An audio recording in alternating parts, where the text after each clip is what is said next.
o al padre o al propio estudiante, uno a uno, para entregarle la asignación, para responder cualquier pregunta y también para recibir la respuesta del estudiante a esa asignación. Es decir, va a ser un ambiente totalmente educativo, totalmente escolar, solo que los estudiantes no van a estar juntos. La evaluación, como pregunta Freddy, ¿cómo se evalúa? Se evalúa a partir de las respuestas que dan los estudiantes a las asignaciones que se les dejan. Ministro, ¿y la alimentación escolar? Para muchos padres, la alimentación escolar constituye un elemento sumamente importante para su presupuesto. Estos muchachos en la casa, comiendo más, el desayuno, la merienda, todo en la casa. Sí. ¿Hay algún tipo de asistencia? Sí, estamos trabajando en un plan agresivo, Oscar, en ese sentido. Porque vamos a estar claros, como dices, aquí hay hogares que lo único que reciben de comer es eso, ¿es así? En tiempo de clase. Esa es la verdad. Y entonces ahora no podemos dar alimentos cocidos por el tema del COVID-19. Bueno, lo que vamos a hacer es que vamos a servir alimentos solamente crudos y lo vamos a llevar semanal para abaratar costos. Y esos alimentos van a partir de 5 criterios básicos.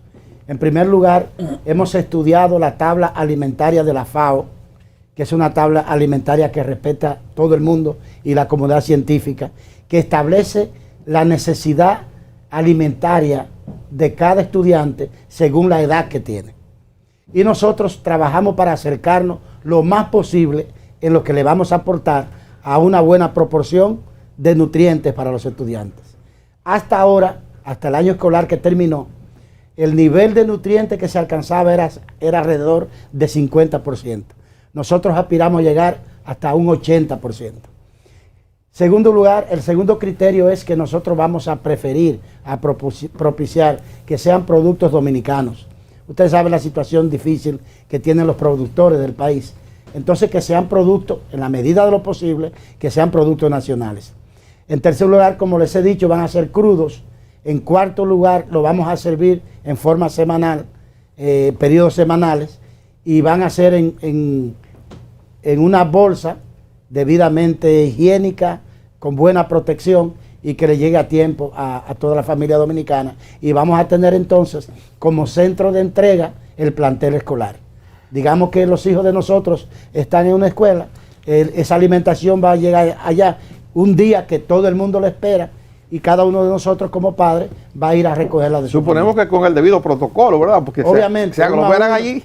No, uno a uno, porque es el profesor de su curso que entrega lo de sus 30 muchachos, o sus 25 muchachos. Pregunta básica, ¿la ADP ha estado 100% de acuerdo con todo esto? ¿Los profesores, sus reclamos de común acuerdo con esto? Sí, yo he involucrado a todo el mundo, a la ADP, a Inicia, a Educa, a toda la representación del empresariado, a los grupos que tienen que ver con el impulso de la educación, como IDET, etcétera. Y todas estas decisiones que hemos tomado ha sido con una gran participación de la representación social.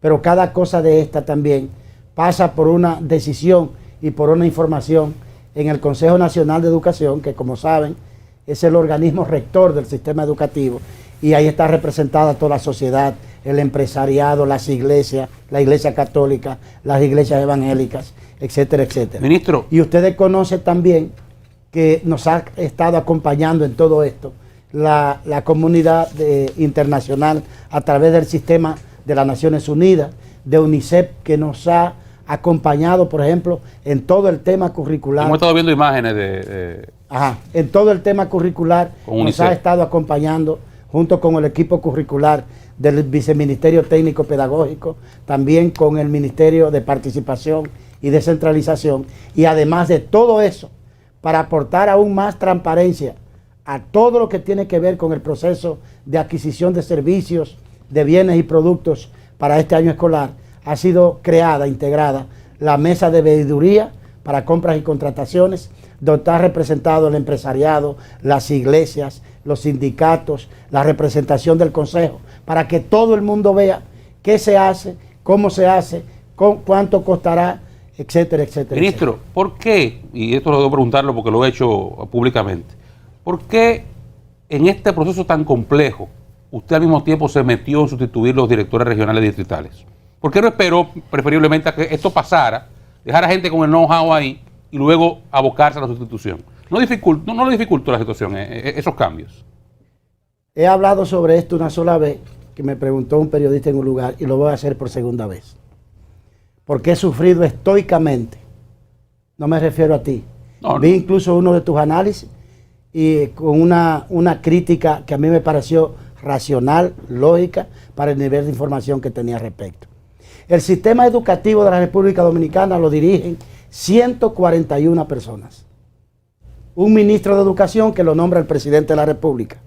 18 directores regionales que los nombra el ministro. Un director regional es como el ministro en su demarcación. Y 122 directores de distrito que los nombra también el ministro. Lo que a mí se me pedía era que yo gobernara el sistema educativo en este momento. Yo, y además de mí, 140 dirigentes del partido que había salido del poder. Y eso no es problema desde el punto de vista político. El tema es que desde ese propio partido se había declarado ilegal la designación de esos funcionarios por el pasado ministro que lo hizo. ¿Por cómo se nombraron esos directores? Esa es la verdadera historia. En el proceso interno para escoger la candidatura presidencial del PLD, había una lucha entre varios precandidatos, como saben. 3 de esos precandidatos eran profesores y habían sido ministros de Educación. Estaba el pasado ministro, amigo Melanio Paredes, el pasado ministro Barante Baret y el pasado ministro el señor Navarro. El señor Navarro, que era el menos influyente en el sector educativo del PLD, no tenía cómo sustituir, cancelar a 140 dirigentes de su partido cuando iba a ser precandidato, y él creó una figura que no existe en la Ley General de Educación, y mediante esa figura que llamó proceso competitivo, designó esas 140 personas. Y los otros quedaron ahí a un lado, sin funciones y sin hacer nada. Esa decisión fue atacada en los tribunales de la República por otro dirigente del Comité Central del PLD, el diputado Eduardo Hidalgo, entonces presidente de la ADP. De manera que fue una lucha interna entre tendencias, y yo no tengo necesariamente que cargar con algo que además de ilegal es el producto de una lucha de la que nosotros no hicimos parte. Nosotros sí no hemos hecho eso, Óscar. No hemos degradado a un director de eso. No lo hemos cancelado. No los hemos trasladado. No les hemos reducido su salario ni ninguna de sus prestaciones. Y tampoco lo hemos dejado sin oficio. Todos tienen una función en lo más importante que tiene hoy el Ministerio de Educación, que es el Plan Educación para Todos, preservando la salud. De hecho, andan trabajando aceleradamente con nosotros en eso. No hay ningún conflicto con ellos, excepto cuando alguna persona lo manda a buscar, que tienen que venir para ir a un tribunal. Yeah. Y yo dije, perdóneme, tengo que ir, pero no tengo de otra, me obligan. Bueno. Pero ellos están trabajando Pero la armoniosamente. ADP está satisfecha con lo que ha ocurrido. Totalmente, porque es ilegal. La ley 6697 dice en el artículo 109 que el director regional de educación lo nombra el ministro de Educación. Sí, eso está en discusión. Y esa misma ley dice, en el caso de directores de distrito, que la Junta Regional de Educación escoge una terna para cada uno de los distritos de esa regional y se la presenta al ministro. Ya hemos hecho eso en 18 asambleas de juntas regionales en todo el territorio nacional. No señalé un solo director.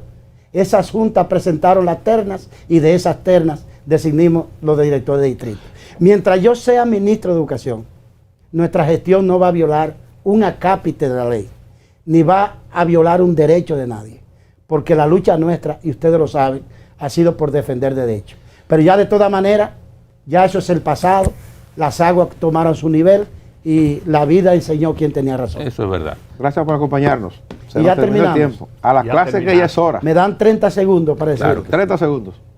Quiero decirle al país, a través de ustedes y del programa, que estén tranquilos, a los padres, a las madres, que tienen un poquito de nervio, y que no se preocupen, que yo lo tengo también. Yo estoy aprendiendo también en esto, pero yo les aseguro que nos va a ir muy bien. El lunes todos a clase. Los que tienen internet, la reciben por internet. Los que no lo tienen, los van a hacer a través de televisión, de radio, van a tener también su cuadernillo. Nos vamos a pasar la semana entera que viene, completa, de lunes a viernes, en un proceso de inducción, como son los procesos normales en todos los años escolares. Y vamos a tener una aventura muy importante. Les quiero compartir la primicia de que el mundo está poniendo sus ojos en lo que estamos haciendo en la República Dominicana. Que ya fui invitado y lo hice por la comunidad de países de Iberoamérica, la comunidad de ministros de educación, para exponer nuestro plan.